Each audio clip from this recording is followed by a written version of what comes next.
everyone. This is Robin Bachman. I am the Chief of the National Partnership Program at the U.S. Census Bureau. I was invited by the United Sikhs to do a conversation about the 2020 census. I think I'll give it just a minute for folks to join, but I'm very much looking forward to chatting with everybody.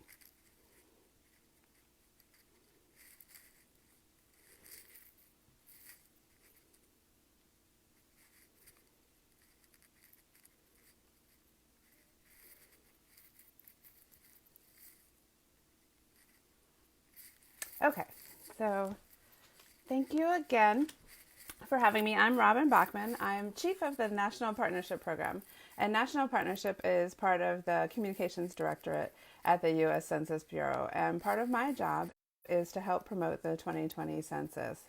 And I'm so pleased to be here and very grateful for the United Sikhs for inviting me to do this Facebook Live. So I'm going to go through a series of questions that we talked about among the organizers, and hopefully it'll be informative and help promote the 2020 census. Again, I wanted to thank the United Sikhs for having me join today. They've been a great partner of the 2020 census, and they've just been lovely to help get the word out about the importance of the count. And I hope everyone who's joining is safe and healthy and is hanging in at this very extraordinary time. So let me dig into the questions, and I am using note cards, so I know Facebook Live is rather high tech, but I need some old school technology too to do this work. So the first question is, why is it important to participate in the 2020 census? It's a great question, and it gets to the heart of the matter. The 2020 census is something, it's a decennial census, so we do them every 10 years, and we're in the Constitution, actually, it calls for an actual enumeration, to do an actual enumeration every 10 years. And our data are used throughout that decade to inform so many decisions. So having a full and accurate count really matters, and for many, many reasons. Well, the first one would be just representation, to stand up and say that you count. And those numbers are used for apportionment, so how the members of Congress, the number of members get apportioned to the states, so the apportionment counts are used for our data, and redistricting, so for the states, they use the data to help draw the lines within the states, so very, very important for making sure that representation is using accurate and complete data. A lot of private sector and nonprofits use our data to help inform their decision making. So if you think about the 2020 census and the decennial census in general, we're the spine or the backbone of so many statistical products. And so you need to have good data to do all that work. And so decisions are informed based upon these data. And then federal dollars are distributed based upon census data. So those are three major reasons why it's really important to get a full count. And what do I mean by federal programs? So I'm talking things like Pell Grants, Head Start, food programs, housing assistance, healthcare.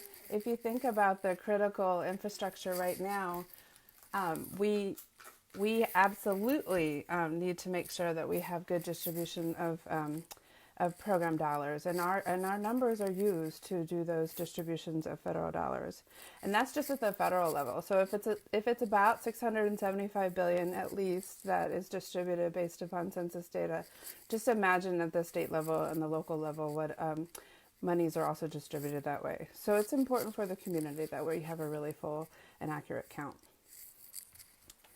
Next question.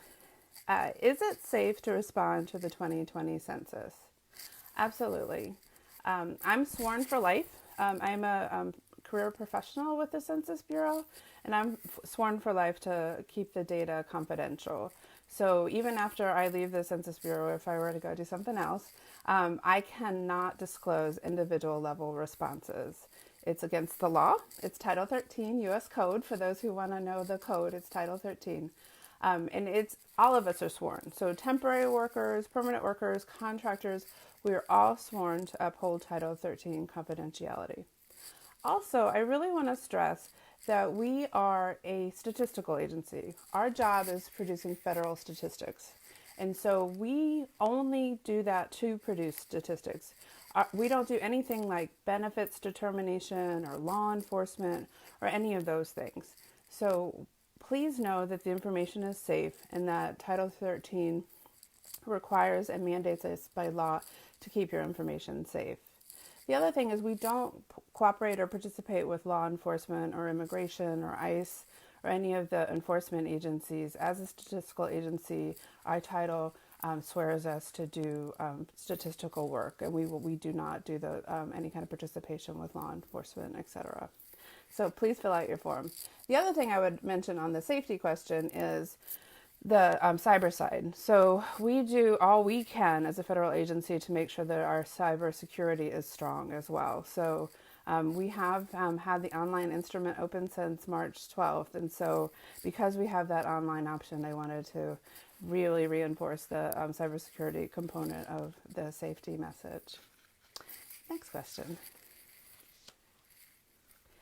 How can you respond to the 2020 census? That's a great question. So online, as I just mentioned, is an option, and it's one that we're seeing is really working well. So to do the form online, and I bet a number of you have already done it, you go to 2020census.gov, and you'll see the button, and then you'll start the instrument. It's an online tool. It's mobile friendly, so you don't have to be on a PC or a laptop. You can do it from your iPad or your iPhone or any smartphone. So it's mobile friendly.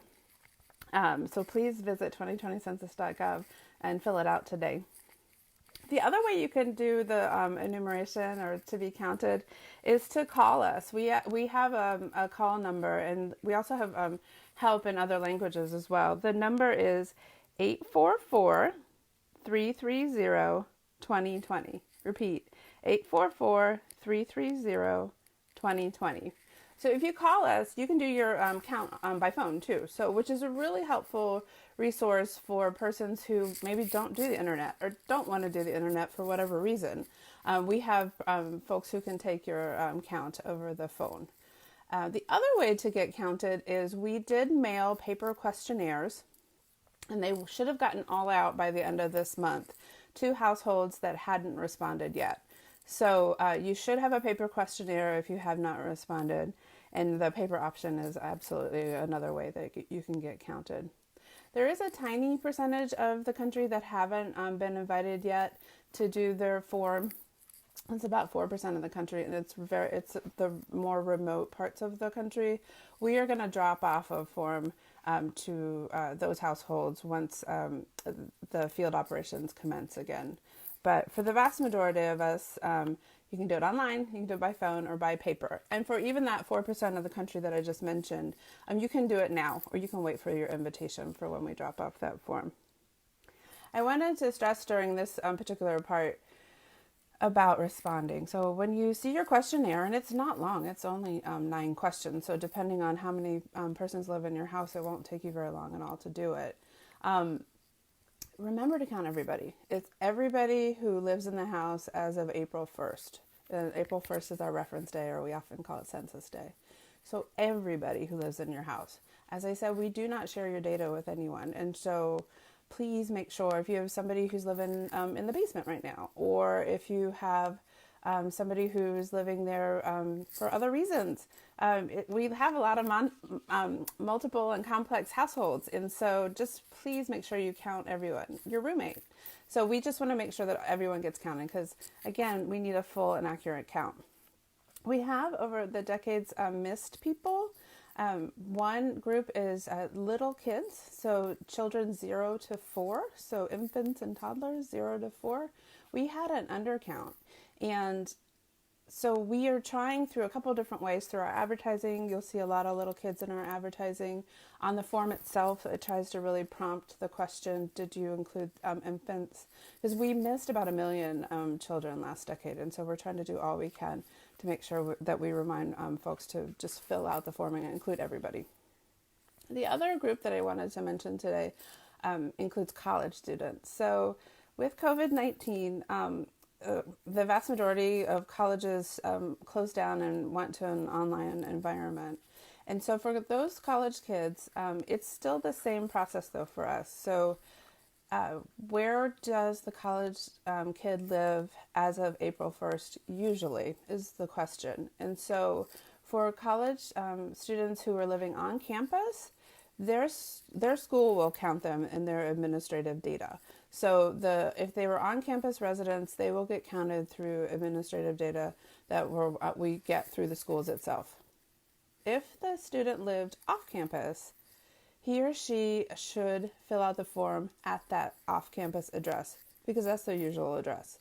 And so I know because a lot of kids went back home, that might be a little confusing, but do please know that the count is not just a population count, it's also a where you live count. And so we're going to count everyone once, only once, and in the right place. And so when we say in the right place, that means also where you live usually. And so please help us spread the word that for college kids, they need to be counted at school. And if you have questions, because I know I'm going over an awful lot of information, go to 2020census.gov. Our website has a lot of information, including there's an FAQ section. If you just do search terms like college students or group quarters, you can find out a lot more information when in doubt. And then the instrument itself has help buttons. So when you're in the instrument, if you're not sure really what the question is asking, you can also click in and get help in the actual online instrument, or by phone when you're asking, when you're filling it out with our call center. So that's how you can get counted. So there's those three ways that are self-response. So it's online, by phone, and by paper. The fourth way is a field operation, which we call non-response follow-up. Non-response follow-up, though, for us, we would really encourage self-response now. The closer to April 1st, for us as a statistical agency, we would like people to do their form now. But we will count everyone. It's 100%. It's a census. It's not a survey. We count everyone. And so for those households that do not respond, we will go into the field and do door knocking. But what does that mean now with COVID-19? So it means that we have adjusted our field operations. So originally we were going to be in the field by end of May to do non-response follow-up. That's now looking to be more like mid-August. So, but that is a fourth way for persons to get counted. So self-response is where we'd encourage everyone and ask our great partner like United Sikhs to help us get the word out. But we will also do a non-response follow-up field operation. And I'll talk about that in a sec too. Okay, number 5. How many people have participated so far? So that's a great question. So as I mentioned, we started self-response around March 12th, but we opened up the online instrument and we mailed an invitation to the households. And if you think about it, actually we started in January because we do an enumeration in remote Alaska. So we send the director up there and they started an enumeration there. But for the vast majority of us, the self-response invitations came out around March 12th. So we've been doing it for, I guess, a little over a month, yeah. And so far we're at 52.4% of households have responded. Repeat, that's 52.4%. And so that means 77.5 million households have responded. So that's not people, it's households, but 77.5 million households have responded, which we're feeling really good and is actually tracking with a lot of our hopes and projections. The flip side of that, though, obviously that means that we still have about half of the country still to count. So the good news is we counted more than half of the country. Pardon me. Did I say county a minute ago?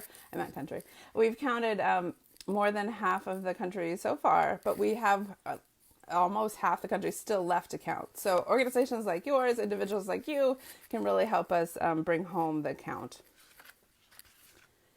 And as a reminder, like I said, April 1st is our reference day for the census. So when you see the questionnaire, it'll say where you lived as of April 1st. And it's everybody who lives here. So it's just nothing to do with citizenship. There's not a citizenship question on the 2020 census. It's everyone who lives here. Status is not, we want everyone who lives here to be counted. And on response rates, I should put a plug in for the response rate map. So if you'd like to see how your county, your city, your state, your congressional district is doing with the count, go to 2020census.gov and search response rate, and we have a map, and we actually update it daily. So the number I just mentioned is there right now. Although I didn't look.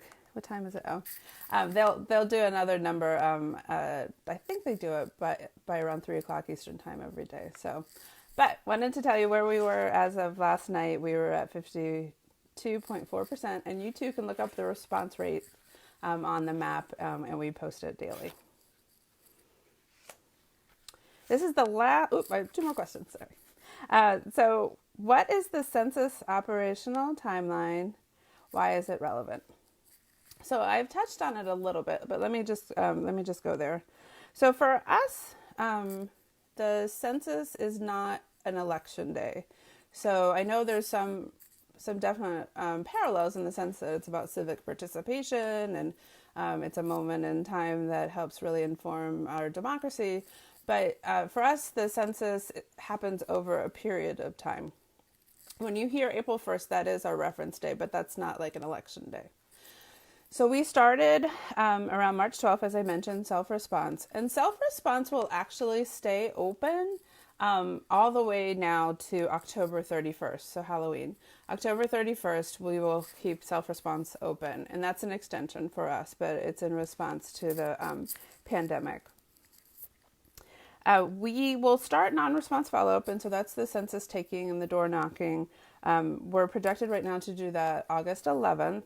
And then that will go through October 31st. So for us, this decennial, we actually keep those open. So you can self-respond all the way through, even when we start non-response follow-up. Because we found during our dress rehearsals that by keeping the self-response tool open, when we started doing the door knocking, even just leaving that reminder at the door really motivated some to say, oh, let me go online and do my form. So those are the big changes.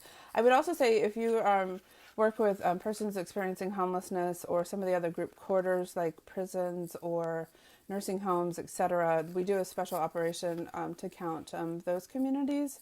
Go to our website. We have a lot of information on how we're going to do those special operations. Any in-person field work regarding that has been pushed. So it's been laid out for the most part, but we had to push some of that field operation work into the year to make sure that we were being responsive to making sure that our teams are healthy and safe, and that the persons that we're enumerating are also safe. But what does that mean for our numbers? So when I say the operational timeline did get expanded or adjusted, we are going to do our apportionment delivery of data. So we are to do it by December 31st, but because of the Census Bureau's assessment on how we have to conduct our operations, we have advised that we will now do our apportionment data delivery to the president by April 30th of 2021. So we did push that back to April 30th of 2021. The other pushback on data is redistricting, and that data will be delivered July 31st of 2021. So both of those dates had to push based upon our assessment around operations. So, but we will get a full count and we'll get it done. Last question. What can the Sikh American community do in the current environment to raise awareness and promote response to the census? Well, having me on Facebook Live right now is a great way, so thank you. No, I'm just being silly. But thank you, really, for everything you're doing to promote the census and make sure that you fill out your form, too. So there's a number of ways, even in the environment where we're all social distancing and we have to be locked up in our houses and we're working from home, or for essential workers, our lives have also been dramatically changed. So in all this, there's still plenty of ways that you can do to help. And so I'm just going to go through a few of them. One is social media. So, retweet or repost or post your own information about the 2020 census. It's a way to get different communities, because your list is probably, your followers are different than my followers, et cetera, et cetera. And if you do post, use the hashtag 2020 census. So hashtag 2020 census, because that'll help bring it together as like an amplified message. So social media is a great way to get the word out.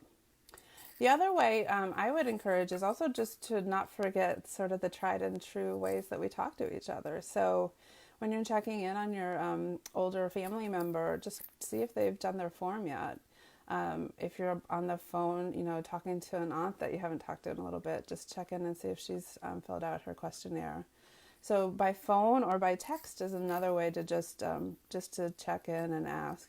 Obviously, we have a sense that the community is facing a whole lot of stuff right now. So do it. We only ask this if it makes sense and is an appropriate moment to ask. But people do have a little time, and so let's use that time and to encourage people to fill out the form, because we have to get the census done this year. So no time like the present. Please respond now.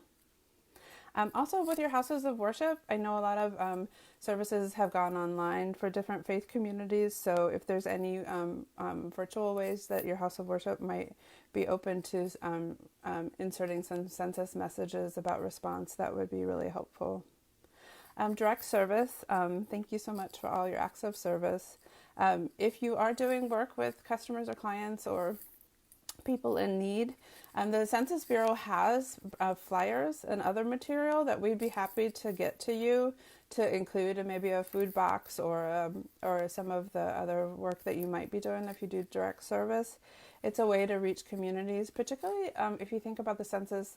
For us, it's always hard to count communities that we really have a lot of extra work that we want to make sure that we reach everyone. So hard to count and hard to reach communities. We could use your help in getting the word out and encouraging them that it's safe, easy, and important to fill out the form. I'm actually getting a glass of water. I mentioned the response rate map, so take a look at it. It's one tool if you want to sort of do a little, hey, my city's at this level and your brother's city's at a different level. Feel free to do a little of that if it's appropriate. So the response rate map is a great way to have a sense of how you all are doing. Another way, as I said, I'm the chief of the National Partnership Program. So we encourage organizations to become partners to help promote the 2020 census. It's voluntary. But it is a nice way to join us in the work. And to become a partner, you go to 2020census.gov/partners, and then there's a join us button, and there's some information you can fill out. If, say, you're a business owner or you run a nonprofit, you're welcome to join our work. So we have both the national level, so my team does the work with the national organizations, and then we have a complement organization in field, and they do all the community partnerships. So I'm sure many of you have already talked to our community partner specialists as well. But if you haven't joined, it's not too late. You're welcome to join us. And if you go to 2020census.gov/partners and hit join us, you also see there's a way to sign up for our newsletter, our electronic newsletter. So it's a good resource if you'd like to get more information from us. I wanted to mention we have it's an evergreen program, so it goes throughout the decade, but we use it now in a particularly dramatic way around statistics in schools, or the SIS program. It's statistics in schools. So if you go to 2020census.gov, you'll see a button that says like education. Click there, and there's a lot of content for kids of all ages. So pre-K all the way up through high school. And so particularly now when a lot of folks are doing teach from home because of the situation, we'd encourage you to go to the Statistics in Schools page and see if there's anything there that might be useful and just a way to help your own families and your community understand the census and get the word out about it. And there's fun stuff too. There's like coloring pages and things that we tend to love at the Census Bureau. And so we're hoping that everyone else loves too. And one of the other ways you can help get the word out is to help us dispel rumors too. So in an environment like this is a national effort. We count everyone. And so there's some bad actors who try to spread misinformation or disinformation. And some of it's not intentional, but it still happens. But whatever the case, we could use some help to dispel those rumors. So if you're in doubt, we actually have a rumors page on 2020census.gov. And so just search rumors, 2020census.gov, and then search rumors. You can see an address there if you want to tell us about something you're hearing that you're like, hey, that doesn't sound quite right. You can absolutely just tell us about that. And then we're also listing some Q&A on some of the ones that have come to our attention that we want to make sure that we get the word out about. So please use that resource and help us spread the word about that, because if you can imagine, some of the rumors tend to spread so quickly, and so it's really, really a great thing that you all could do for us is to help join in trying to dispel rumors or misinformation or disinformation. So those are my biggies. I'm going to check in with my colleagues who've been joining me to try to make sure I do this right, and see if there's any questions that I should make sure that I clarify or foot stomp. Okay, so there's a question about when will the census finish this year because of COVID-19, and when will be the last day? Thank you for that question. So as I said, we have done operational adjustments on the timeline. So but we are on path to complete the census in 2020. It's in the Constitution that we do the count every decade. And so we're on path. We just did have to expand some of our operations to get the count done. So self-response is open right now, and we'd encourage everyone to self-response now. It helps for a couple different reasons. As I said, the closer to reference day, the better. But then also just be practical with me. The more we can get count done through self-response, the fewer cases that have to go to non-response follow-up. So the fewer cases that we have to send into the field to do door knocking. So if you're trying to convince somebody to do the form or to fill out the census, it's a real help if we can get self-response, because the fewer cases we have to go to the field in this environment, the better. We will get the full count, and we'll work with the public health officials at the local, state, and federal level. So we won't go out into the field unless it's appropriate. But the fewer cases we can get to go to the field, just the better as far as getting the whole census done. Your question was around when will be the last day. So right now we have self-response open all the way to October 31st and non-response follow-up wrapping up October 31st. We've had several decennials where we've actually wrapped up a little bit before what we said for non-response follow-up. So our career professionals who lead the Census Bureau make these decisions. And so could I imagine that we might have to do another adjustment to the timeline? Perhaps, but right now that is our timeline, and we're feeling confident that we can get the census done in this timeline. And as I said, we already have more than 50% of the country counted, so we're well on our way. Okay, so there's a question about race and ethnicity. So I will actually encourage you to go to our website, 2020census.gov. We have a lot of fact sheets on how to identify, and so it is self-identification. So please know that you should identify as you identify. And I believe the organization, the United Sikhs, have some information on this question on their website too. So if you'd like more about what the Sikh community would say about race and ethnicity, I'd encourage you to go to their website too. But we have a ton of information on race and ethnicity and fact sheets on it, and how we derive the questions. We're working with OMB. That's all on our website. Okay, so I think I'm about ready to wrap up. I'm sorry, I've seen a lot of things scrolling. I promised my colleagues that I wouldn't really be able to do these, so hopefully I got most everyone's questions.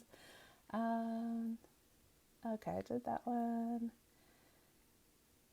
Okay, all right, so last call for a question. Okay, thank you. This was something that we were so thrilled to do to help get the word out, and using technology like this we're totally up for.